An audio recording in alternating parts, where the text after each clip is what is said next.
Bueno, buenas tardes a todos. Muchas gracias por la invitación.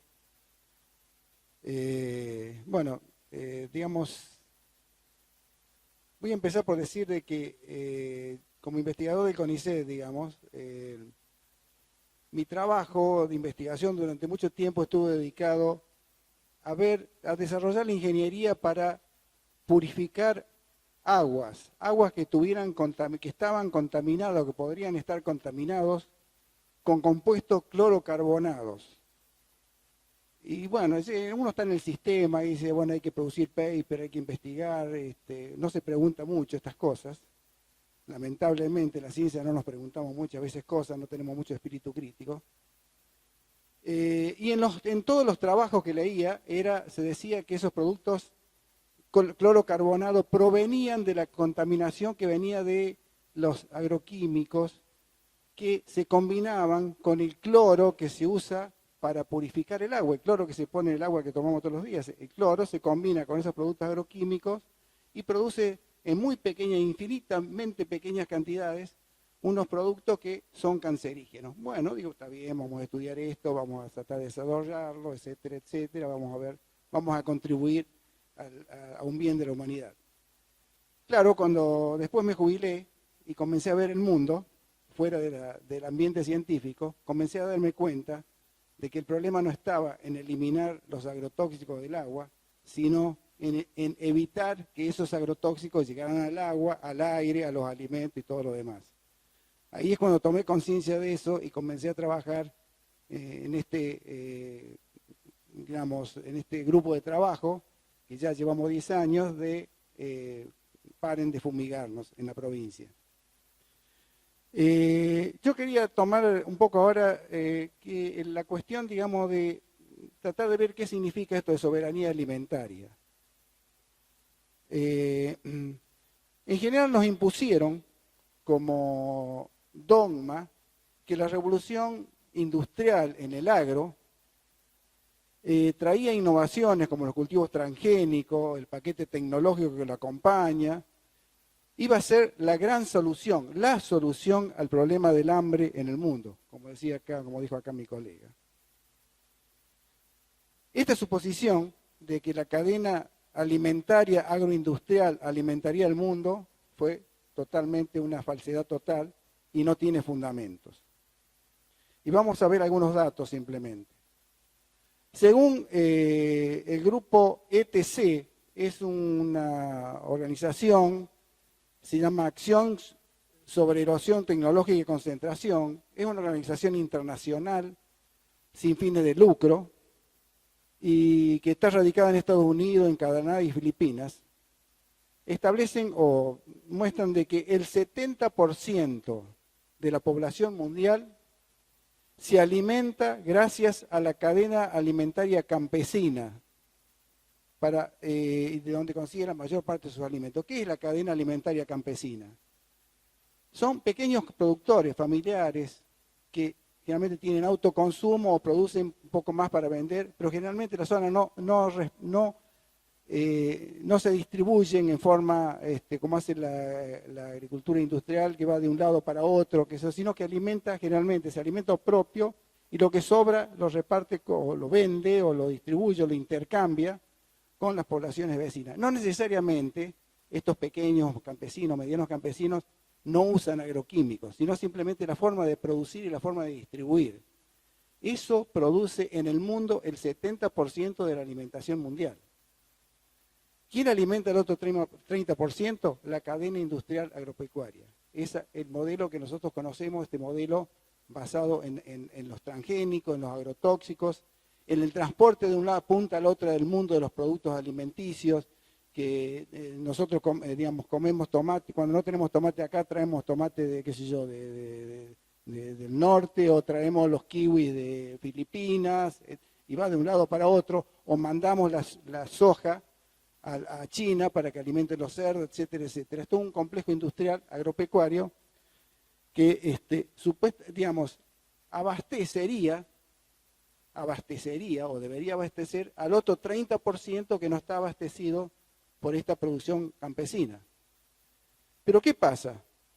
¿Cómo puede ser que 1.900 millones de personas, 3.900 millones, casi 4.000 millones de personas padecen hambre. Aún cuando la cadena agroindustrial produce y monopoliza cantidades inconmensurables de alimentos, entre comillas, ya vamos a ver por qué, pero es incapaz de alimentar a ese 30% restante de la población mundial.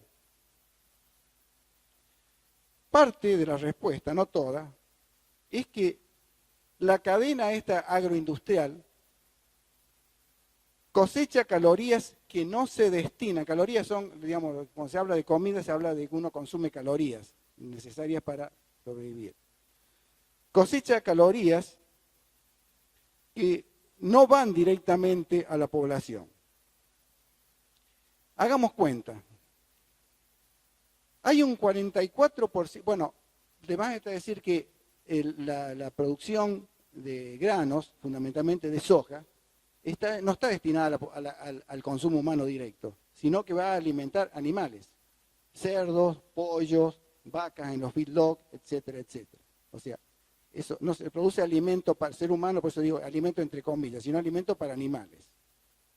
En ese proceso en el cual la vaca, el cerdo, el pollo come la comida, el grano, lo que se prepara o la mezcla que se hace con la soja molida, los compost que se arma, se pierde un 44% de las calorías. Esto por una ley, no lo voy a entrar a explicar, pero por una ley que es la ley universal de la naturaleza, que es la ley de la entropía. Cuando hay un cambio de energía, en este caso de energía acumulada con los productos vegetales, pasa a formar parte de la energía acumulada como proteína cárnica, en ese proceso, porque la vaca, el chancho respira, camina, etcétera, etcétera, la digestión misma hace que se vaya como calor, como pérdida de energía, un 44% como mínimo.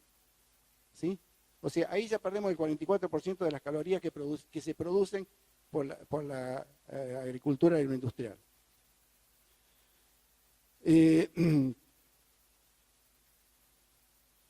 Al menos un 9% de las calorías de los cultivos industriales se usan en la producción de agrocombustibles. Es decir, se utiliza tierra y se produce como mínimo. Y acá en nuestro país, justamente ahora está en discusión toda la cuestión de que Estados Unidos cerró la importación o le puso impuesto a la importación de biocombustibles. Eso significa que estamos utilizando tierra que se podrían producir alimentos para producir combustibles. El 9% de la producción agroindustrial, agrícola, se usa para producir combustibles, para quemarlos. El 15% de las calorías cosechadas en la cadena industrial se pierde en el transporte o en el almacenamiento y procesamiento, por el sistema mismo que tiene, que decía hoy. Es decir, las mercaderías se trasladan de un lado a otro, en camiones, en barcos, en trenes, y ahí se consume energía, se consume combustible, se pierde, se desgasta, se malgasta energía en eso, un 15% por lo menos. Un 8% de esa producción termina en los tachos de basura. Hasta aquí, el 76% de las calorías que produce la cadena agroindustrial se desperdician antes de llegar al plato, de modo que solo un 24% son directamente consumidos por la gente. Esto, digamos que siguiendo comparando lo que significa la producción agrícola por la red campesina, pequeños productores, familiares, que producen para sí mismos y para distribuir, la red campesina alimenta al 70% de la población mundial con solo el 25% de las tierras agrícolas disponibles, mientras que la cadena agroindustrial utiliza el otro 75%. Es un desatino total. Mientras que en el proceso de la producción agroindustrial se destruyen anualmente 75.000 millones de toneladas de capa arable, lo que él decía, esa capa útil de tierra, que se va degradando por el uso de agroquímicos, fertilizantes químicos, etcétera, etcétera, se va deteriorando. 75 millones de toneladas de tierra fértil se desperdician. Y se talan 7,5 millones de hectáreas de bosque en el mundo anualmente. Además, bueno, de que el 90% de los consume al menos el 90% de los combustibles fósiles, petróleo fundamentalmente, que producen gases invernaderos, y consume al menos 80% del agua dulce responsable para regadíos y demás. En cuanto a la soberanía en el uso de las semillas, casi el 90% de las semillas que emplean los agricultores campesinos provienen de sus propias reservas o se intercambian mediante trueque con sus vecinos. O sea, los campesinos producen sus propias semillas, la guardan, eligen la mejor para el año siguiente, etcétera, etcétera. La cadena agroindustrial depende del mercado comercial de semillas patentadas, la gran mayoría. O sea, para usar la semilla hay que pagarle la patente al dueño de la semilla, estas semillas transgénicas que les hablaba. Y el valor de este comercio de semilla equivale a 41.000 millones de dólares, solo 3 anuales. Solo 3 empresas en el mundo, Monsanto, DuPont y Syngenta, monopolizan el 55% de este mercado de las semillas. Bueno, aparte que los agricultores industriales dependen de pesticidas o plaguicidas diseñados para empleados de cultivos transgénicos, es decir, son pesticidas o plaguicidas que matan todo lo que no sea la soja, el maíz o el producto que se quiere cultivar, ¿no? Es un veneno total.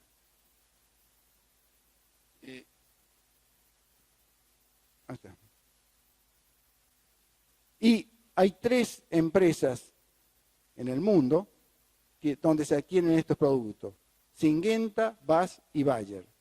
Estas 3 empresas controlan el 51% de las ventas globales con valor de 63.000 millones de dólares. El 50% de la energía que usa la cadena industrial para cultivar trigo se usa en fabricar fertilizantes y plaguicidas. O sea, se usa petróleo para producir fertilizantes y plaguicidas. La agricultura campesina no utiliza ninguno de estos fertilizantes. Utiliza abono, utiliza un montón de otras y no necesita gastar energía.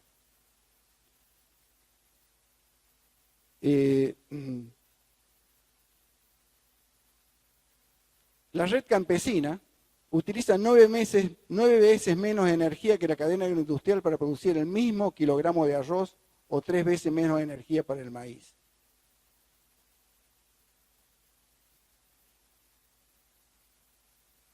La cadena industrial depende de los recursos no renovables para producir fertilizantes, sintéticos, combustibles fósiles, agroquímicos y maquinarias. Y sobre todo para producir los fertilizantes agroquímicos. Pero solamente un 15 o 20% de las aplicaciones de pesticidas actúan sobre la plaga a la que van dirigidas, dañando gravemente al ecosistema y a la salud de todos nosotros. Esto merece un poco de explicación. Ustedes habrán oído hablar o han visto las noticias de que se hacen pruebas en los pueblos, digamos, impulsadas por el Ministerio de Agricultura, gente del INTA, para mostrar de que los agrotóxicos son inofensivos. Entonces van con los mosquitos que distribuyen, que fumigan, o pasan con los aviones, llaman a la gente del pueblo, y ponen tarjetas, se llama tarjetas sensoras, a 5, 10, 15, 20 metros de distancia donde pasa el fumigador, pero esa fumigación se hace con agua, no se hace con agrotóxicos. Entonces dice, bueno, pasa el mosquito fumigador y se encuentra que la tarjeta que está a 5 o 10 metros no se moja. ¿Vieron? ¿Ve que el fungicida no va más allá de 5 o 10 metros? O pasa con el avión y el avión va un poco más lejos, 20, 30 metros, la tarjeta no se moja. Entonces, ¿no ve que estos ecologistas son unos mentirosos, que no es cierto? Claro, el problema mienten, porque hay un principio físico elemental que los ingenieros agrónomos deberían saber, incluso de la escuela secundaria, que es que el líquido, todo líquido, este líquido, no es solamente líquido, sino que en esta parte donde no se ve nada, acá hay también parte del líquido en forma de vapor. Cuando uno tiende la ropa mojada al sol, a las 2 horas, 3 horas se secó. ¿Dónde se fue el agua? Se fue como vapor. Es decir, hay una fase líquida y una fase vapor. Entonces, si yo además en el agua tengo un agrotóxico, un plaguicida, también se evapora junto con el agua y se va al aire. Entonces, cuando se fumiga con pequeñísimas gotas, se fumiga, generalmente son pequeñas gotas. Las gotas todavía tienen más superficie, mucho mayor superficie, y se evapora. Por eso es que yo le decía que lo que queda de los plaguicidas o los insecticidas que se dice es un 10, un 20% en el lugar donde uno quiere. El resto se va al aire. ¿Y qué significa que se va al aire? Que se esparce, el viento lo lleva para todos lados, lo lleva cercanos, lejos. Investigadores del CONICET encontraron que en la Antártida encontraron restos de plaguicidas. ¿Me pueden decir dónde hay sembradías cerca de la Antártida? Entonces, bueno, aparte de lo que va a las fuentes acuáticas, ¿no? a las fuentes de agua. Investigadores de La Plata encontraron que en el río Paraná, en el lecho del río Paraná, el barro está contaminado con plaguicidas. Tengamos en cuenta que nuestro querido sábalo es barrero, se alimenta de barro. El sábalo es el principio de la cadena trófica, o sea, el sábalo se lo comen otros pescados más grandes, así, o sea, el sábalo come ese barro contaminado, viene otro pez, lo come él y así se arma la cadena trófica. Y nosotros pues comemos los pescados, el sábalo o los otros peces que se alimentan con eso. ¿No? Entonces, este es el modelo en el cual nos vemos inmersos y prisioneros y del cual solo podríamos liberarnos, tomando conciencia y actuando en consecuencia. Y eso es lo que estamos tratando de hacer justamente en la campaña Paren de Fumigarnos. Organizaciones de gente de pueblos autoconvocados, de médicos, de abogados, de gente militante, que estamos tratando de hacer tomar conciencia de esta problemática y sobre todo hacer tomar conciencia a nuestros legisladores y a nuestros gobernantes de que el problema es serio, es esencialmente un problema de salud. Entendemos y estamos convencidos de que la solución pasa por cambiar el modelo productivo, pero eso es palabra mayor, eso es nuestro objetivo a largo plazo. El sistema es muy fuerte, los intereses son muy grandes y tender de entrada a ese objetivo es realmente utópico, en el sentido de que, bueno, la utopía sirve para caminar, se adelanta un paso y nosotros seguimos caminando y lo hacemos. Entonces nos hemos propuesto objetivos más modestos, a corto y mediano plazo, que vayan en camino hacia la modificación de este modelo productivo. Entonces, ¿qué nos planteamos? ¿Cuál es el problema fundamental que tiene la gente de los pueblos? Como decía él, que lo están fumigando, que los problemas, los cánceres aumentan cada vez más, las malformaciones aumentan cada vez más, los problemas respiratorios aumentan cada vez más, y están fumigando ahí, nomás al lado de la casa.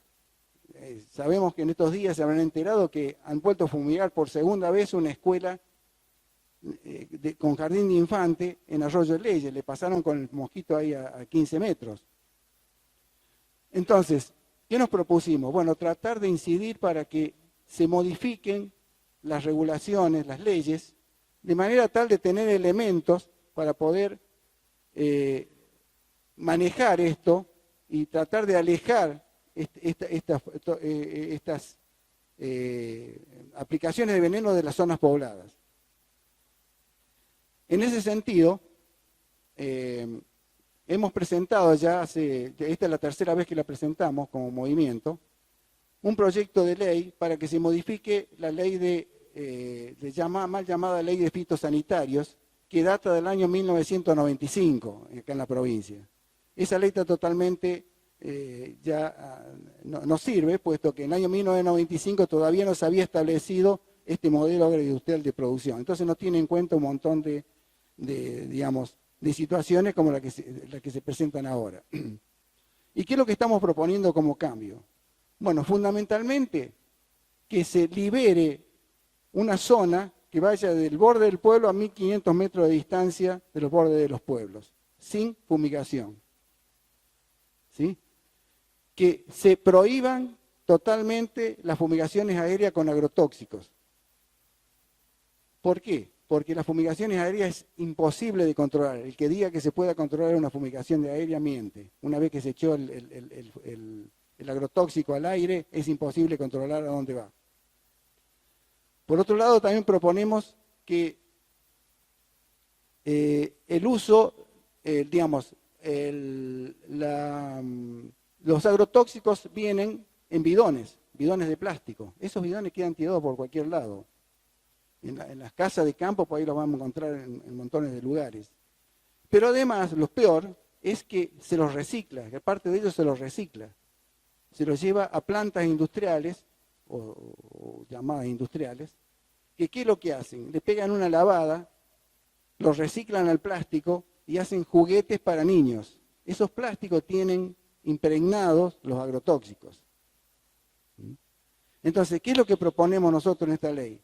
Que los envases de agrotóxicos se trabajen de la misma forma que se hace con la cerveza. El que va a comprar un agrotóxico lleva el envase vacío y retira el lleno. Y que la empresa que lo vende se haga cargo de usar ese envase, no para otro uso, sino únicamente para agrotóxicos. Eso es básicamente, digamos, esta ley. Sí. Pero además, porque dicen, bueno, ¿qué hacemos en esos 1500 metros que nos fumigamos? ¿Qué no podemos producir? No. Se puede producir de otra manera. Hay formas de producir sin agrotóxicos. Hay formas de producir agroecológicas. Entonces, ¿qué proponemos? Otra ley llamada de fomento a la agroecología. Justamente que el gobierno fomente con facilidades el cultivo agroecológico en los alrededores de los pueblos, en esa zona que queda sin fumigar, y que sirva de alimento sano y nutritivo para las poblaciones. Y una tercera ley que habla de la erradicación de los silos que han quedado en la mayoría de los pueblos, en los centros de las ciudades. Los silos de almacenamiento de granos, que también son una fuente gravísima de contaminación, porque los granos se ventilan, las cascarillas vuelan, esas cascarillas tienen incorporado agrotóxico, la gente respira eso y se enferma.